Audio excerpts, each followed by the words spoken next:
हम आपके लिए हर मंडे मॉरल स्टोरीज लाते हैं, तो लाइक करें, शेयर करें और हाँ, सब्सक्राइब करना ना भूलें। तो चलते हैं आज की अनोखी कहानी। बहुत बहुत पुरानी बात है, जब दुनिया आज जैसी नहीं थी, तब एक जादुई कार्टून दुनिया हुआ करती थी, जिसका नाम था सुंदर वन लोक। ये दुनिया रंगों से भरी थी। यहाँ घर गोल मटोल होते थे, पेड़ आपस में बातें करते थे और नदियां हंसते हंसते बहती थी। सुंदर वन लोक। एक छोटे से गांव का नाम था नीलपुर। नीलपुर गांव में एक छोटा सा मिट्टी का घर था। उसी घर में रहता था एक गरीब लेकिन बहुत ही भला लड़का। उसका नाम था अयान। अयान की उम्र सिर्फ 10 साल थी, लेकिन उसकी आंखों में मासूमियत के साथ साथ एक अजीब सी समझदारी भी थी। अयान बहुत गरीब था। उसके पास नए कपड़े नहीं थे, खिलौने नहीं थे, लेकिन उसका दिल सोने जैसा था। वो अपनी बूढ़ी दादी अम्मा के साथ रहता। दादी अम्मा बहुत बीमार रहती थी और चल भी नहीं पाती थी। हर सुबह अयान सूरज निकलने से पहले उठ जाता था। वो दादी अम्मा के लिए पानी लाता, लकड़ी इकट्ठा करता और जंगल के किनारे उगने वाले फल सब्जियां चुनकर लाता। दादी अम्मा हमेशा कहती, अयान बेटा, भगवान तुझे बहुत आगे ले जाएगा। अयान मुस्कुरा देता, लेकिन उसके मन में एक ही चिंता रहती, दादी अम्मा की बीमारी। कालदंत राजा का मंत्री था, लेकिन दिल से बहुत लालची और क्रूर था। वो गरीबों से ज्यादा कर वसूलता, बच्चों से काम करवाता और जो उसकी बात न माने उसे सजा देता। अयान को कालदंत बिल्कुल पसंद नहीं था, लेकिन वो कुछ कर भी नहीं सकता था। नीलपुर गांव के पास एक बहुत ही डरावना जंगल था, काला जादुई वन। गांव वाले कहते थे, उस जंगल में मत जाना, वहां जादू है, राक्षस हैं और जो गया वापस नहीं आया। लेकिन अयान को उस जंगल से डर नहीं लगता था। उसे लगता था उस जंगल में कोई रहस्य छुपा है। एक दिन दादी अम्मा की हालत बहुत ज्यादा बिगड़ गई। दादी अम्मा कांपती आवाज में बोली, बेटा अयान, अगर मुझे कुछ हो जाए तो डरना मत। अयान की आंखों से आंसू बहने लगे। नहीं दादी अम्मा, मैं आपको कुछ नहीं होने दूंगा। गांव के वैद्य को बुलाया और बोला, अगर दादी को बचाना है तो नील कमल जड़ी बूटी चाहिए। वो सिर्फ काले जादुई वन में मिलती है। गांव वाले डर गए, लेकिन अयान नहीं। अयान ने मुट्ठी बांध ली और बोला, चाहे कुछ भी हो जाए, मैं जंगल जाऊंगा। दादी अम्मा को बचाना है। रात होते ही अयान ने अपनी छोटी सी थैली ली, दादी अम्मा को प्रणाम किया और निकल पड़ा काले जादुई वन की ओर। जंगल में कदम रखते ही हवा अजीब तरह से चलने लगी। पेड़ फुसफुसाने लगे, वापस जाओ, वापस जाओ। लेकिन अयान नहीं रुका। उसे नहीं पता था कि यही जंगल उसे उसकी जादुई शक्ति से मिलने वाला है। अयान जैसे ही काले जादुई वन में कुछ कदम और आगे बढ़ा, चारों तरफ अजीब सी खामोशी छा गई। ना कोई चिड़िया, ना कोई हवा की आवाज, बस टप टप उसके पैरों की आवाज। अचानक, ए, रुक जा बच्चा। अयान चौंक गया। उसने इधर उधर देखा, लेकिन कोई इंसान नजर नहीं आया। नीचे देखो। अयान ने नीचे देखा तो उसकी आंखें फटी की फटी रह गईं। उसके सामने एक लाल रंग की लोमड़ी खड़ी थी, लेकिन सबसे हैरानी की बात यह थी कि वो बोल रही थी। लोमड़ी ने अपने कान हिलाए और, इतनी रात को इस जंगल में अकेले? लगता है जिंदगी से बहुत प्यार नहीं है। अयान थोड़ा डर गया, लेकिन उसने हिम्मत करके कहा, मेरा नाम अयान है, मुझे नील कमल ढूंढना है। मेरी दादी बहुत बीमार है। लोमड़ी की आंखें नरम हो गईं। ओह, तो तुम भी किसी अपने के लिए आए हो? वो मुस्कुराई और बोली, मेरा नाम चीकू है और हां, मैं इस जंगल की रक्षक हूं। फिर से चीकू बोली, हर कोई नहीं चल सकता। यहां आगे बढ़ने के लिए तुम्हें एक परीक्षा देनी होगी। अयान ने सिर हिलाया। मैं तैयार हूं। चीकू जमीन पर अपनी पूंछ से एक गोल घेरा बनाती है और अचानक चारों तरफ धुआं सा फैल गया। अयान ने देखा उसके सामने उसकी दादी अम्मा खड़ी हैं। अयान, मुझे छोड़कर मत जाओ। अयान रोने लगा। वो आगे बढ़ा, लेकिन तभी चीकू की आवाज गूंजी। ध्यान से, ये सच नहीं है। अयान ने आंखें बंद की, दिल पर हाथ रखा और बोला, ये डर है, सच नहीं। भ्रम टूट गया, धुआं छट गया और दादी अम्मा गायब हो गई। शाबाश, तुमने डर को हराया। यही थी पहली परीक्षा। फिर वो गंभीर हो गई। लेकिन आगे इससे भी बड़े खतरे हैं। चलते चलते चीकू अयान को एक पुराने पत्थर के पास ले गई। उस पत्थर पर अजीब से निशान बने थे। चीकू बोली, अयान, तुम कोई साधारण बच्चा नहीं हो। अयान चौंका। क्या मतलब? चीकू ने धीरे से कहा, तुम्हारे भीतर जादुई शक्ति सोई हुई है। अचानक जंगल से एक काला साया निकला। वो गुर्राया। कौन है यहाँ? अयान डर गया, लेकिन जैसे ही वह पीछे हटा, उसके हाथों से नीली रोशनी निकलने लगी। अयान खुद हैरान। ये क्या है? रोशनी ने काले साये को जला दिया। साया चिल्लाया और गायब हो गया। चीकू ने गहरी सांस ली। अब यकीन हुआ, तुम वही हो जिसके बारे में भविष्यवाणी थी। अयान बोला। कौन सी भविष्यवाणी? चीकू बोला। एक दिन एक गरीब बालक इस जंगल में आएगा, जिसके हाथों में नीला जादू होगा। वही सुंदरवन को अंधकार से बचाएगा। अयान की आंखें फैल गईं। चीकू ने धीरे से कहा, मंत्री कालदंत इस जंगल की काली शक्ति चुराना चाहता है। अगर वह सफल हो गया तो पूरा सुंदरवन अंधकार में डूब जाएगा। अयान ने मुट्ठी बांधी। मैं उसे रोकूंगा। चीकू ने एक पत्ता दिया। इस पत्ते का पीछा करो, ये तुम्हें नील कमल तक ले जाएगा। लेकिन याद रखना, अगली परीक्षा जानलेवा होगी। अयान ने गहरी सांस ली और आगे बढ़ गया। जंगल फिर से फुसफुसाने लगा। चुन लिया गया है, चुन लिया गया है। अयान हाथ में वो जादुई पत्ता लिए धीरे धीरे जंगल के और अंदर बढ़ने। जैसे जैसे वो आगे बढ़ता, जंगल का रंग बदलने लगा। हरे पेड़ नीले पड़ने लगे। हवा ठंडी और भारी हो गई। चीकू ने फुसफुसाकर कहा, सावधान अयान, हम नील कमल के क्षेत्र में पहुंच चुके हैं। कुछ दूर चलने के बाद अचानक जंगल खुल गया। अयान की आंखें चमक उठीं। उसके सामने एक नीली चमकती हुई झील थी और झील के बीचों बीच खिला हुआ था नील कमल। पूरा इलाका नीली रोशनी से चमक रहा था। अयान खुशी से बोला, चीकू, यही है ना दादी अम्मा की दवा?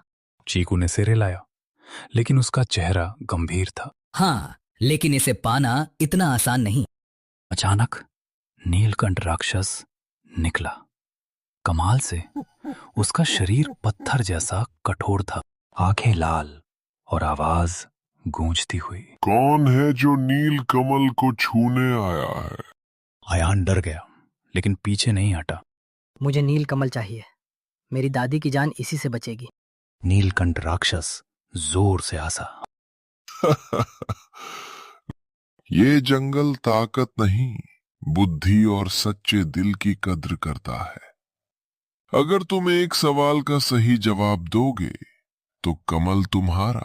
तो बताओ, सबसे बड़ी शक्ति क्या है? ताकत, जादू या डर? अयान ने आंखें बंद की। दादी अम्मा की बात याद आई। फिर बोला, सबसे बड़ी शक्ति दयालु हृदय और साहस है। नीलकंठ राक्षस चुप हो गया, फिर धीरे धीरे मुस्कुराया। तुमने सही उत्तर दिया। बालक, उसका शरीर नीली रोशनी में बदलने लगा और फिर गायब हो गया।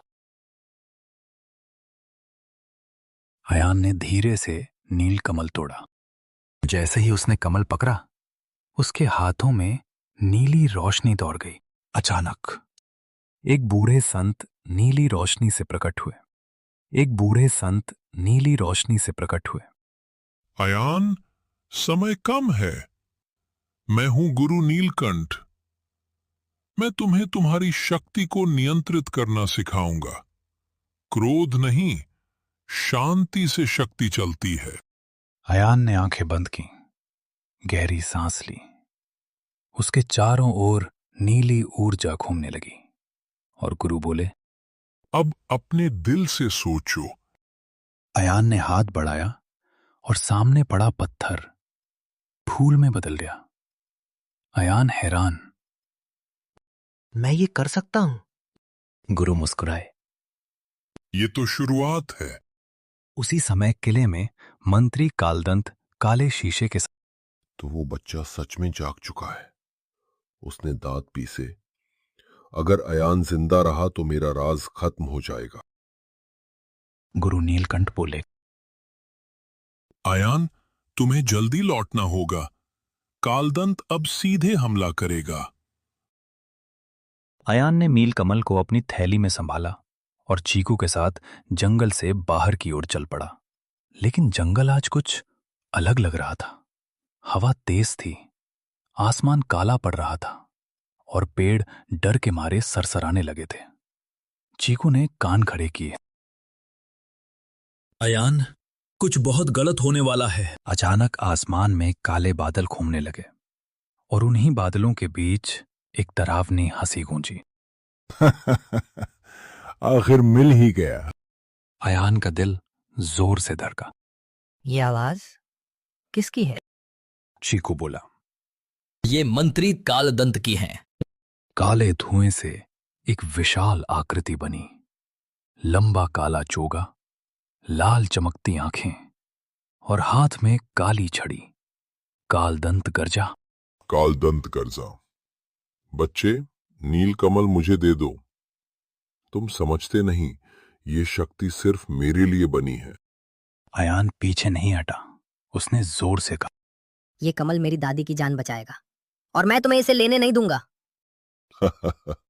एक बच्चा मुझे रोकेगा? कालदंत ने अपनी छड़ी जमीन पर पटकी। काले साए जमीन से निकल आए। चीकू चिल्लाई। अयान, ध्यान लगाओ। अयान ने गुरु नीलकंठ की बात याद की। शांति, साहस, दया। उसके हाथों से नीली रोशनी निकली। उसने दोनों हाथ आगे बढ़ाए। रुको। नीली रोशनी ने काले सायों को रोक दिया। लेकिन अचानक अयान घुटनों पर गिर पड़ा। चीकू, मुझसे नहीं हो पा रहा। कालदंत जोर से हंसा। देखा, शक्ति है लेकिन नियंत्रण नहीं। वो आखिरी वार करने ही वाला था। तभी चीकू अयान के सामने कूद गई। उसकी आंखें चमक उठीं और उसका शरीर नीली रोशनी में बदलने लगा। अयान हैरान। चीकू की आवाज गूंज उठी। अयान, मैं सिर्फ लोमड़ी नहीं हूं। नीली रोशनी हटते ही वहां खड़ी थी जादुई रक्षक परी। चीकू बोली। मैं सुंदरवन की अंतिम रक्षक परी हूँ। मुझे लोमड़ी का रूप इसलिए लेना पड़ा ताकि कालदंत मुझे पहचान ना सके। कालदंत पीछे हटा। तो तुम अब भी जिंदा हो? रक्षक परी ने अपना हाथ उठाया। नीली और सफेद रोशनी आसमान तक फैल गई। कालदंत ने काली शक्ति छोड़ी। पूरा जंगल कांप उठा। दूर से घंटी की आवाज आई। एक पक्षी उड़ता हुआ आया। गांव पर हमला हो गया। अयान की आंखें भर आईं और बोला। दादी अम्मा। कालदंत मुस्कुराया। अब चुनो, बच्चे, शक्ति या परिवार। अयान ने नीलकमल कसकर पकड़ा और जोर से बोला। मैं दोनों को बचाऊंगा। अयान बिना एक पल गंवाए नीलकमल को सीने से लगाए गांव नीलपुर की ओर दौड़ पड़ा। चीकू उसके साथ आकाश मार्ग से उड़ रही थी। पीछे से मंत्री कालदंत की गूंजती आवाज आई। भाग लो बच्चा, लेकिन याद रखना, अंधेरा तुम्हारा पीछा नहीं छोड़ेगा। ऐसे ही अयान गांव पहुंचा। उसकी आंखों के सामने भयानक दृश्य था। घर जले हुए थे। लोग इधर उधर भाग रहे थे। बच्चे रो रहे थे और बीच गांव में कालदंत के काले सिपाही तबाही मचा रहे थे। अयान चिल्लाया। रुको। अयान का दिल जोर से धड़का। उसकी आंखों के सामने दादी अम्मा का चेहरा घूम गया। अचानक जमीन कांप उठी। काले सिपाही एक एक कर गायब होने लगे। गांव वाले है। अयान दौड़कर अपने मिट्टी के घर पहुंचा। दादी अम्मा चारपाई पर लेटी थीं। उनकी सांस बहुत धीमी थी। अयान रो पड़ा। दादी अम्मा, मैं आ गया हूँ। चीकू ने धीरे से कहा। जल्दी करो अयान, समय बहुत कम है। अयान ने नीलकमल को पानी में खोला और दादी अम्मा को पिलाया। कमरे में नीली रोशनी फैल गई। दादी अम्मा की सांसें तेज होने लगीं और फिर दादी अम्मा ने आंखें खोल दी। अयान बेटा। अयान खुशी से रो पड़ा। दादी अम्मा अब ठीक हो गई। तभी आसमान फटने जैसा शोर हुआ। अयान और चीकू डोर के बाहर गए। मंत्री कालदंत विशाल रूप में प्रकट हुआ। उसका शरीर काली आग से जल रहा था। अब बहुत हो गया। मैं पूरे सुंदर वन को अंधकार में डुबो दूंगा। चीकू आगे आई और बोली, अयान, अब समय आ गया है। तुम सिर्फ गरीब बालक नहीं, तुम हो सुंदर वन का चुना हुआ रक्षक। अयान की आंखों में डर नहीं था। अयान आगे बढ़ा। उसके चारों ओर नीली ऊर्जा घूमने लगी। कालदंत ने काली बिजली फेंकी। अयान ने हाथ उठाया। नीली और काली शक्ति टकराई। पूरा आसमान चमक उठा।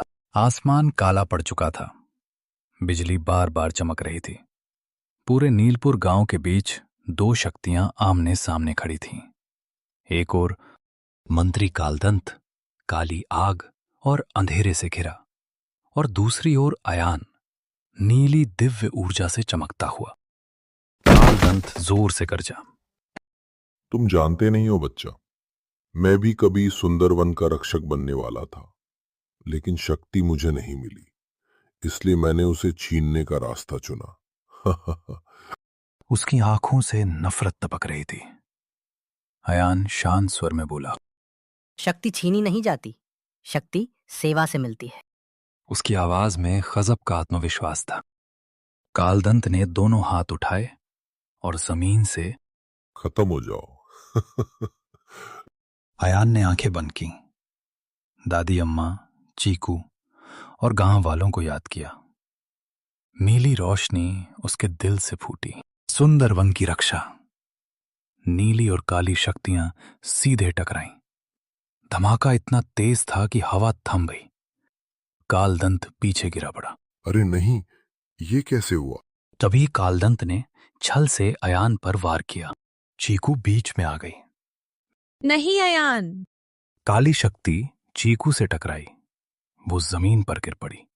अयान चीख पड़ा, चीकू। उसकी आंखों से आंसू गिरे और वही आंसू नीली आग में बदल गए। अयान का शरीर पूरा नीली रोशनी में बदल गया। आसमान से प्राचीन आवाज गूंजी, दयालु हृदय, सच्चा साहस अब पूर्ण हुआ। अयान ने हाथ उठाया और बोला, कालदंत, ये तुम्हारा अंत है। नीली रोशनी कालदंत को घेरने लगी। वो चिल्लाया, बचाओ मुझे, माफ कर दो। लेकिन देर हो चुकी थी। काली शक्ति खत्म हो गई और कालदंत धुएं में बदल गया। आसमान साफ हो गया। गांव में फिर से खुशियां लौट आईं। चीकू की ओर नीली रोशनी गई। वो धीरे धीरे फिर से उठ खड़ी हुई। अयान, तुमने सुंदरवन बचा लिया। गांव के राजा आए। आज से तुम सुंदर वन के नए रक्षक हो अयान। मैं सिर्फ अपना कर्तव्य। दादी अम्मा स्वस्थ थीं। गांव खुशहाल था और अयान अब वो गरीब बच्चा नहीं, बल्कि पूरे सुंदर वन का रक्षक। कालदंत की हार के बाद पूरा सुंदर वन खुशियों में डूब गया। ढोल बजे, फूल बरसे, लोग नाचे। अयान सुंदर वन का रक्षक बन चुका था। लेकिन रक्षक बनना आसान नहीं होता। उस रात अयान को नींद नहीं आई। उसे सपना आया, एक टूटा हुआ मंदिर, काली आंखें और एक आवाज, अंधेरा अभी पूरी तरह से खत्म नहीं हुआ। अयान घबराकर उठ बैठा। चीकू ने गंभीर स्वर में कहा, अयान, कालदंत सिर्फ एक माध्यम था। असली बुराई अंधलोक में अब भी जिंदा है। अयान ने गहरी सांस ली। तो मुझे आखिरी रास्ता अपनाना होगा। अयान, चीकू और गुरु नीलकंठ सुंदरवन के सबसे पुराने स्थान पर पहुंचे। ये वही जगह थी जहां पहली बार नीली शक्ति जन्मी थी। मंदिर के बीच एक गोल द्वार खुला। उसके अंदर सिर्फ अंधेरा था। गुरु नीलकंठ बोले, इस द्वार को बंद करने के लिए रक्षक को अपनी शक्ति का त्याग करना होगा। अयान चौंक गया। त्याग? अगर अयान शक्ति छोड़ देता तो वो साधारण बच्चा बन जाता, लेकिन अगर नहीं छोड़ता तो अंधकार फिर लौट आता। दादी अम्मा की आवाज उसके कानों में गूंजी, बेटा, दूसरों के लिए जीना ही सच्ची जीत है। अयान की आंखें भर आईं। अयान द्वार के सामने खड़ा हुआ और बोला, मैं अपनी शक्ति सुंदरवन को अर्पित करता हूँ। नीली रोशनी धीरे धीरे उसके शरीर से निकलने लगी। दर्द हुआ, लेकिन अयान रुका नहीं। जैसे ही शक्ति मंदिर में समाई, अंधलोक का द्वार हमेशा के लिए हो गया। आसमान साफ, धरती शांत। सुबह हुई। सुंदरवन पहले से भी ज्यादा सुंदर लग रहा था, लेकिन अयान, अब उसके हाथों में नीली रोशनी नहीं थी। वो मुस्कुराया क्योंकि उसका दिल अब भी मजबूत था। राजा ने कहा, अयान, तुम फिर भी हमारे राजा बन सकते हो। नहीं महाराज, मैं अपने गांव के साथ एक साधारण जीवन जीना चाहता हूँ। दादी अम्मा ने अयान को गले लगा लिया और बोली, तूने साबित कर दिया बेटा, हीरो बनने के लिए जादू नहीं, दिल चाहिए। चीकू मुस्कुराई। जब भी सुंदरवन को जरूरत होगी, तुम हमेशा याद किए जाओगे। वो रोशनी में बदल गई और आसमान में समाहित हो गई। अयान अब गरीब नहीं था, कमजोर नहीं था। वो था जो बिना शक्ति के भी पूरी दुनिया बदल सकता था। सच्ची जादुई शक्ति त्याग, प्रेम और साहस में होती है।